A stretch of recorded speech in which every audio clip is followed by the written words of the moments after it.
मी स्वतःच्या पैशांनी स्वतःसाठी एक नवीन फोन घेतलाय. यांना किती भारी वाटेल ना.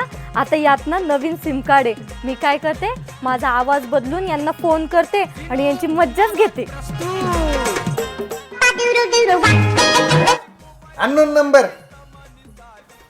हॅलो बोला. हॅलो बेबी, काय करताय? हा कोण आहे? तुमची जुनी मैत्रीण आहे. हा असल कॉलेजमध्ये किती मैत्रिणी होत्या माझ्या, त्यातलीच एखादी असल. बर बोल ना, काय म्हणती? माझं ना तुमच्यावर खूप प्रेम आहे. माझं तर लय प्रेम आहे तुझ्यावर. पण तुमचं तर लग्न झालंय ना? हा झालं होतं, पण वारली माझी बायको, वारली. पण आता थोड्या वेळ आधी तर मी तुमचं स्टेटस बघितलं, तिच्यात तर आहे तुमची बायको. ती आत्ता वारली, सॉरी आत्ता वारली. जस्ट मी स्मशानभूमीतच फोन ठेव, तुला नंतर फोन करतो. बरं ऐका ना, ते दरवाजा उघडा ना, तिची आत्मा येते तुम्हाला भेटायला.